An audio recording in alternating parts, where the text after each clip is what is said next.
आज का टॉपिक है image formation by concave mirror, जिसमें फर्स्ट हो गया था ना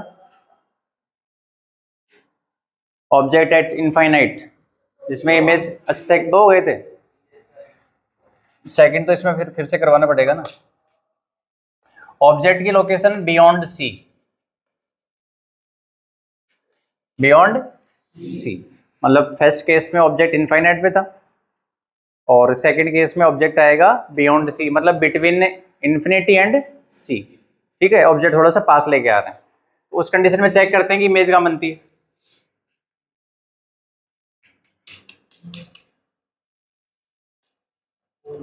this is Paul of the mirror, centre of curvature and focus. Okay, और ऑब्जेक्ट को आपको यहां रखना है सी से दूर, बियॉन्ड सी, क्योंकि अब ऑब्जेक्ट आपका एक आपकी फाइनाइट रेंज के अंदर आ चुका है, इसलिए आप उसको स्पेसिफाई करके दिखाएंगे इस प्रकार से। आपने एक एरो बना दिया और एरो में आप कुछ इसका नेमिंग कर दीजिए। फॉर एग्जांपल मैंने इसको नाम दे दिया ए बी, तो ऑब्जेक्ट मेरा ये रहेगा। अभी ऑब्जेक्ट क्या हो सकता है? मोबाइल फोन हो सकता है, कोई बुक हो सकती है, कोई भी ऑब्जेक्ट हो सकता है, पेंसिल हो सकती है, पेन हो सकता है, ये सब ऑब्जेक्ट का काम करेंगे। ठीक है, करना क्या है, ये इसका जो हेड है ना, यहां से आपको रे ऑफ लाइट लेके आनी है। फर्स्ट तो आ जाएगी पैरेलल टू प्रिंसिपल एक्सिस। अब इसमें फर्स्ट रूल काम करेगा कि जब रे पैरेलल आती है तो टकराने के बाद किधर से जाएगी? फोकस से। It will pass through focus. यहां से रिफ्लेक्शन आ जाएगा, वापस फोकस से आएगी। एक ले लेते हैं कि इसको फोकस से पास करवा दो आप। सेकंड रूल था कि यदि फोकस से पास होती है तो टकराने के बाद after reflection it will go parallel to the principal axis. इसका मतलब ये ऐसे आएगी, दोनों एक दूसरे के रेसिप्रोकल हैं। पहले पैरेलल आ रही है तो फोकस से जा रही है, और सेकंड रूल क्या था कि यदि फोकस से आ रही है तो पैरेलल चली जाएगी। आप ध्यान से देखिए कि रिफ्लेक्शन वाली रेज कहां इंटरसेक्ट कर रही है, यहां कर रही है ना, तो इस पॉइंट पे इमेज बनेगी। और इमेज प्रिंसिपल एक्सिस के नीचे है या ऊपर है? डाउनवर्ड है, मींस इन्वर्टेड बनेगी। कैसे बनेगी? मिरर के सामने रे एक्चुअल में मीट कर रही हैं, that's why the image will be real. तो इमेज की लोकेशन देख लीजिए पहले, तो ये इमेज आ गई between C and F, between C and F नीचे की तरफ है, और यहां इसको ऐसे रिप्रेजेंट करना पड़ेगा ए प्राइम बी प्राइम से, ए डैश बी डैश, क्योंकि ऑब्जेक्ट ए बी का काम करेगा तो image A dash B dash की फॉर्म में शो करनी पड़ेगी आपको। लोकेशन क्या है ये बताओ? Between C and F, focus और सेंटर ऑफ कर्वेचर के बीच में इमेज बन रही है। साथ में इसका नेचर है रियल, इन्वर्टेड एंड। अब आप ये देखिए, रियल इन्वर्टेड तो बन चुकी है, साथ में ऑब्जेक्ट से कंपैरिजन करो, ऑब्जेक्ट के सेम साइज की है, छोटी है, स्मॉल है ना, दिखाई दे रही है स्मॉल है, क्योंकि इसकी हाइट देखो और इसकी हाइट देखो। So image will be real, inverted and small, and the location is between C and F. पहले आपका ऑब्जेक्ट कहां था? इनफाइनाइट पे। इमेज कहां बनी थी? फोकस पे। अब ऑब्जेक्ट पास में आ रहा है तो इमेज दूर जा रही है। पहले फोकस पे इमेज बनी थी ना, अब बनेगी फोकस और सी के बीच में। नोट करो इसको जल्दी, हो गया? ठीक, अब थर्ड पे आ जाओ फिर।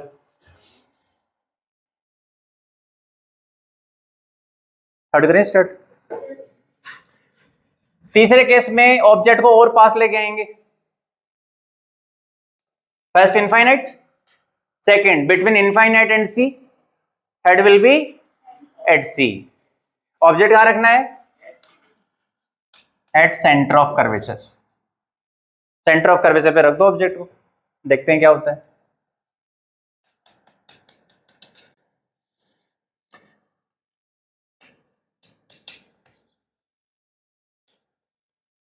All focus centre of curvature, इधर देखो, ऑब्जेक्ट यहां रखा। ऑब्जेक्ट क्या आएगा? A B. Object is A B, arrow sign से शो कर दिया। रे ऑफ लाइट एरो से ही निकालनी है, ध्यान रखना। ध्यान से देखो इस डायग्राम को, जो मैंने रे ऑफ लाइट इंसिडेंट करवाई है वो कहां से करवाई है? एरो से, अपर पॉइंट से। तो एक तो लेके जानी है parallel, after reflection it will pass through focus. First rule use हो गया। सेकंड देखिए, सेकंड फोकस से पास करवा दूं क्या? फोकस से पास करवाऊंगा तो क्या ये पैरेलल चली जाएगी इस तरीके से? थोड़ा सा परफेक्ट नहीं है क्योंकि ये देखो डिस्टेंस कम है, ये ज्यादा हो गई, अदरवाइज ये ऐसे आता बिल्कुल पैरेलल। तो ऐसे आएगी, फोकस से जाएगी तो रिफ्लेक्शन के बाद पैरेलल निकल जाएगी। क्लियर? अब ध्यान से देखो, इंटरसेक्ट कहाँ कर रही है? यहाँ कर रही है ना, इसके जस्ट नीचे करती है बिल्कुल। जब आप इन दोनों को इक्वल लेके बनाओगे तो ये बिल्कुल परफेक्ट मैच करेगी। मतलब जहां ऑब्जेक्ट है वहीं क्या बनेगी? इमेज बनेगी। जहां ऑब्जेक्ट वहीं इमेज बनेगी और सेम साइज की बनेगी, मतलब दोनों की हाइट सेम होगी। ऑब्जेक्ट सी पे है तो इमेज भी सी पे ही बनेगी। सिमेट्रिक कंडीशन है। कैसी कंडीशन है? Symmetric. Both object and image, ठीक है, कहाँ कहाँ उसमें रिसाइड करेंगे, कहाँ बिलोंग करेंगे? सेंटर ऑफ कर्वेचर पे। ऑब्जेक्ट पास आ रहा है, इमेज दूर जा रही है, सी पे मिल जाएंगे। तो ऑब्जेक्ट की लोकेशन आ जाएगी सी, इमेज की लोकेशन पे क्या आएगी? सी। ये तो लोकेशन हो गई। साथ में इसका नेचर कैसा आएगा? Real, inverted and equal size. ठीक है, बना लो इसको। एग्जैक्ट लेके बनाएंगे, फिर से बना रहा हूं, ठीक है? अपने मेरे साथ साथ बनाते रहना।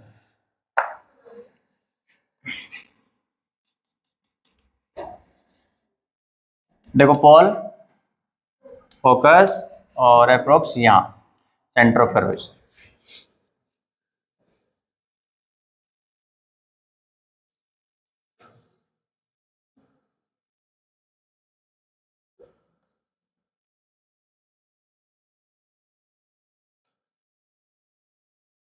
यही बन जाएगी। Object is A B and image is A prime B prime. ऐसे बनाओ उसको।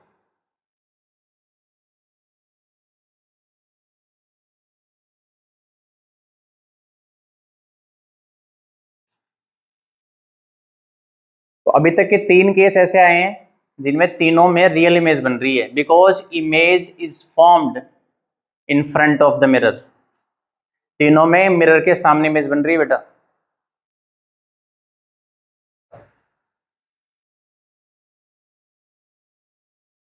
तीनों में मिरर के सामने इमेज बन रही है। इमेज के सामने, सॉरी, मिरर के सामने बनेगी ना। मिरर के सामने तो कब बनेगी? रिफ्लेक्ट होके आएंगी रे। तो जब रिफ्लेक्ट होके आएंगी तो एक्चुअल में रियली इंटरसेक्ट करेंगी, और जब रियली इंटरसेक्ट करेंगी the image will be real. तो जब भी आप न्यूमेरिकल सॉल्व करें और आपको ऐसे पढ़ने लैंग्वेज में आ जाए ना, image is formed in front of the mirror, क्या समझोगे आप? रियल इमेज बन रही है। और real image only concave mirror के अंदर ही बनेगी फॉर रियल ऑब्जेक्ट। लैंग्वेज में कुछ भी मेंशन ना हो ना कौन सा मिरर है, तो हम लैंग्वेज को पढ़ के पता लगा लेंगे कि कौन सा मिरर है। रियल इमेज कौन से में बनेगी? कॉनकेव मिरर के अंदर बनने वाली है। नेक्स्ट करें। 3 केस हो गए, इनफाइनाइट हो गया, बियॉन्ड सी हो गया, और सेंटर ऑफ कर्वेचर हो गया। ये ऑब्जेक्ट की लोकेशन बताई है मैंने तीनों। फोर्थ केस करते हैं।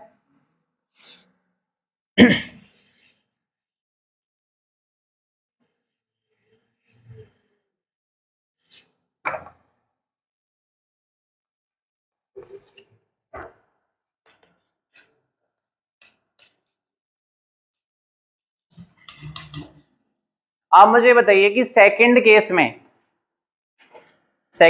में इमेज की लोकेशन क्या थी? बिटवीन सी एंड एफ था ना।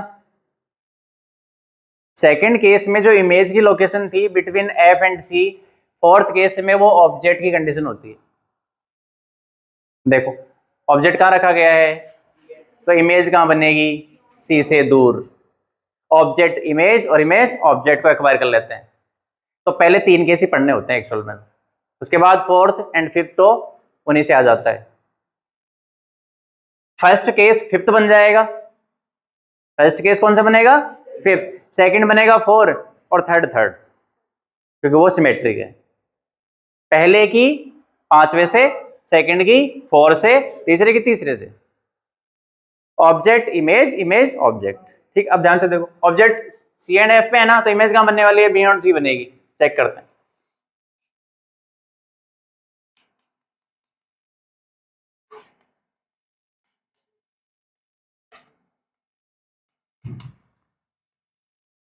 यहां रखा जाएगा object between C and F, जैसा कहे वैसा करना है, बिटवीन सी एंड, ठीक है। पैरेलल रे ए बी ऑब्जेक्ट, पैरेलल जाएगी तो कहां से निकलेगी, फोकस से निकलेगी। क्लियर। उसके बाद क्या मैं पोल पे ले जा सकता हूं, मैंने फोर्थ रूल लिखवाया था ना आपको कि यदि कोई रे ऑफ लाइट पोल पे गिरती है तो उतने एंगल से वापस आ जाती है, बाउंस बैक हो गए रिफ्लेक्शन से।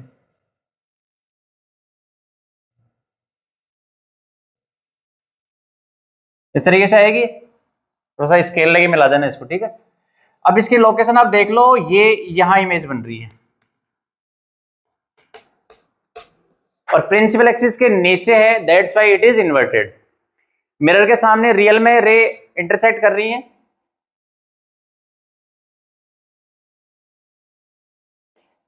मिरर के सामने इस तरीके से इंटरसेक्ट कर रही है ना, इसका मतलब रियल इमेज बनेगी, रियल इन्वर्टेड।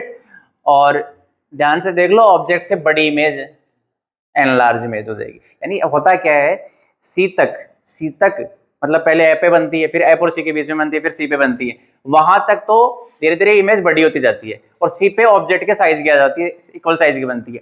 जैसे सी से अगले वाली कंडीशन आएगी, वहां अब इमेज बड़ी होगी ऑब्जेक्ट से, ठीक है।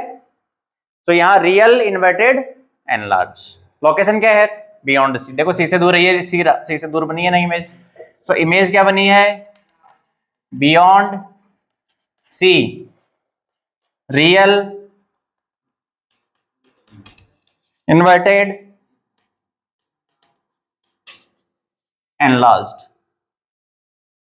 क्लियर है क्या, कोई डाउट किसी को, बना दो। फिफ्थ केस,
केस फोर्थ आपने नोट कर लिया,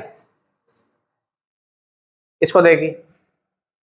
अब सी और बिटवीन सी एंड एफ था ऑब्जेक्ट, उसके अगली कंडीशन क्या आ सकती है, ऑब्जेक्ट एफ पे ले, पहले इनफाइनाइट पे लिया था, फिर बियॉन्ड सी आया था, फिर सी पे आया था, फिर सी और एफ के बीच में आया था, अब कहाँ आ सकता है, एफ पे आ सकता है। और अगली कंडीशन क्या आ सकती है, सी और पोल के बीच, सॉरी एफ और पोल के बीच में, वो लास्ट केस आएगा 6, ठीक है। इसको देखो ध्यान से, ऑब्जेक्ट कहाँ रखा आपने, फोकस पे, ऑब्जेक्ट कहाँ रखा, पहला केस याद करो, ऑब्जेक्ट इनफाइनाइट पे था, इमेज फोकस पे थी। अब ऑब्जेक्ट फोकस पे है तो इमेज कहां जाएगी, रे डायग्राम देख लो, पैरेलल गई, चली गई फोकस से, पोल पे गई, फोर्थ रूल, तो वापस आ गई।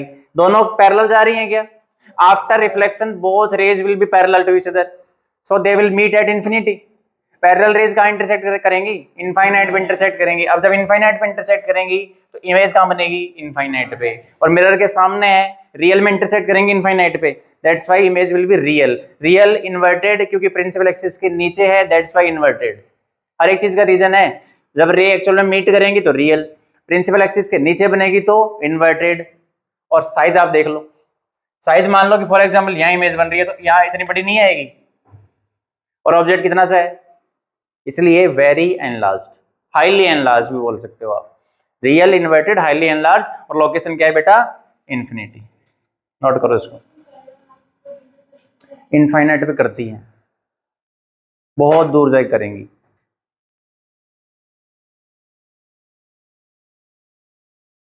और देखें तो ये वैसा केस है कि हाँ स्क्रीन पे आप इसको बना नहीं पाओगे, मतलब एक थ्योरेटिकल कॉन्सेप्ट है ये।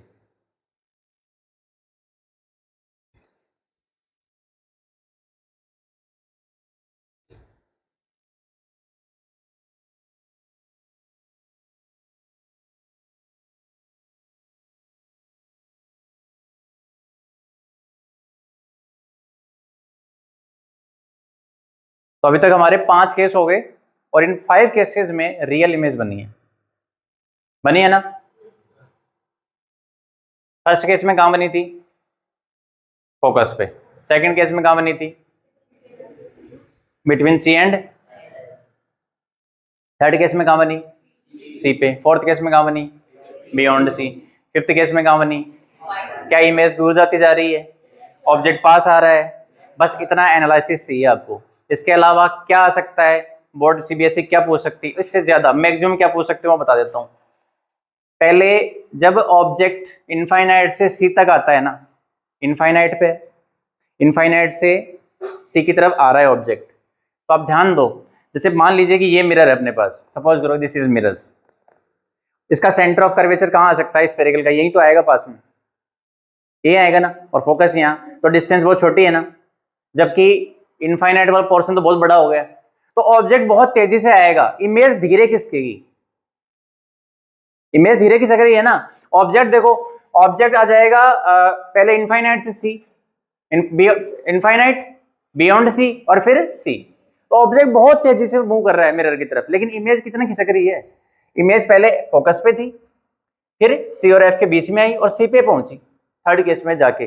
तो क्या मैं ये ऐसे कह सकता हूं कि पहले 3 केसेस के लिए ऑब्जेक्ट बहुत फास्ट ट्रेवल करेगा, इमेज बहुत स्लो ट्रेवल करेगी, यानी स्पीड ऑफ ऑब्जेक्ट हाई होगी, स्पीड ऑफ इमेज कम होगी। लेकिन अब क्या होगा तीसरे केस के बाद, अब इमेज तेजी से आगे भागेगी, ऑब्जेक्ट धीरे चलेगा। ये बात समझनी है बस, ठीक है। लास्ट केस करें अब। तो शुरू में ऑब्जेक्ट फास्ट चलता है, इमेज धीरे चलती है, फिर फोर्थ और फिफ्थ केस में इमेज फास्ट चलती है, ऑब्जेक्ट स्लो चलता है। याद रहेगा ये। इसी के बेसिस पे, इसी कॉन्सेप्ट के बेसिस पे 11th में 11th 12th में जो, फिर 12th में जो ऑप्टिक्स का पार्ट आता है नीट और जेई में, वहां पर स्पीड निकाली जाती है। ये जो मैंने बोला है ना आपको वर्बली अभी, इसको निकाला जाता है, कैलकुलेट किया जाता है मिरर फॉर्मूला मैग्निफिकेशन के बेसिस पे।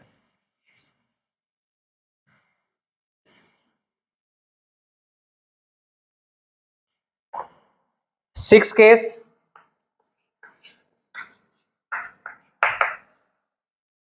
अभी ऑब्जेक्ट कहां रखना है, बिटवीन एफ एंड पोल। अब आप ऑब्जेक्ट को एक काम कर लीजिए, फोकस और पोल के बीच में रख दीजिए कहीं भी।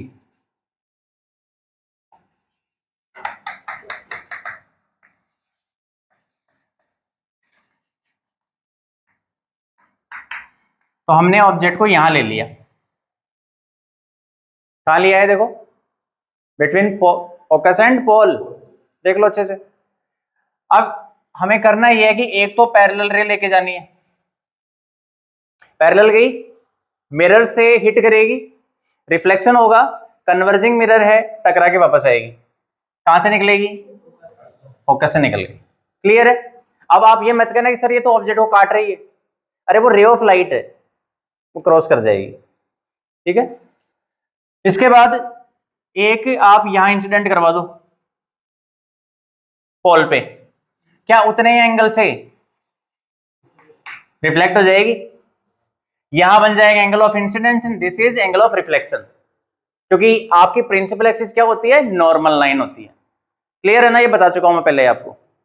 दो रे आ गई, अब आप ऑब्जर्व करो क्या ये कभी मिलेंगी, दे आर डाइवर्जिंग, ये कभी इंटरसेक्ट नहीं करेंगी। इसका मतलब मिरर के सामने इमेज नहीं बनेगी, तो फिर कहां बन सकती है? Inside the mirror. जैसे हमारी प्लेन मिरर के अंदर इमेज बनती है ना, वैसे इमेज बन सकती है प्लेन मिरर, इसके मिरर के अंदर। देखो कैसे बनेगी। रिफ्लेक्टेड रे कौन सी है? एक फर्स्ट तो ये है ना, और सेकंड ये है ना। रिफ्लेक्टेड रे को पीछे एक्सटेंड करो, एक्सटेंड करो बैक साइड में। इसको एक्सटेंड करेंगे तो ऐसे जाएगी ये,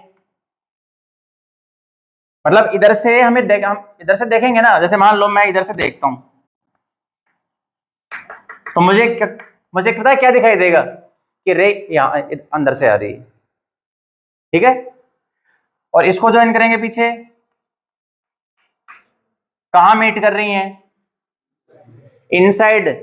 क्या ये ज्वाइन होती हुई फील हो रही है? ज्वाइन होती हुई फील हो रही है ना, इसका मतलब यहां इमेज बन जाएगी। और क्या प्रिंसिपल एक्सिस के ऊपर बन रही है? इसका मतलब इरेक्ट होगी ना, प्रिंसिपल एक्सिस के ऊपर बन रही है ना, देखो। इसके अलावा नीचे बन रही थी हर केस में। अब होगा क्या, यदि ये ए बी है, this is A prime and B prime, तो इमेज कहां बन रही है बताओ? पोल और इनफाइनाइट के बीच में बन रही है ना, between pole and infinity, that is behind the mirrors. कहां बन रही है? बिहाइंड द मिरर, या फिर कहीं inside the mirror.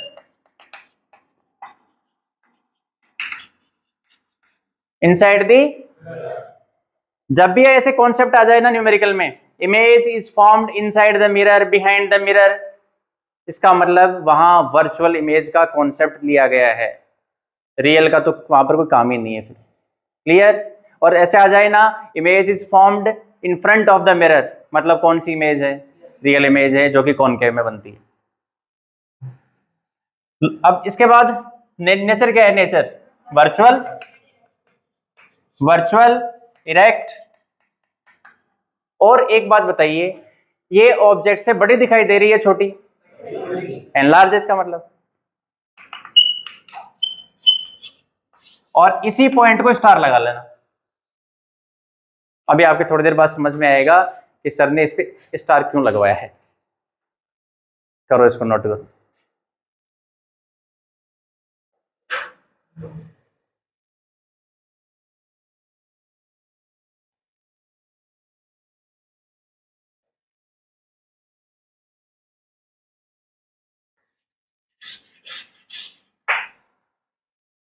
Virtual, erect, enlarge.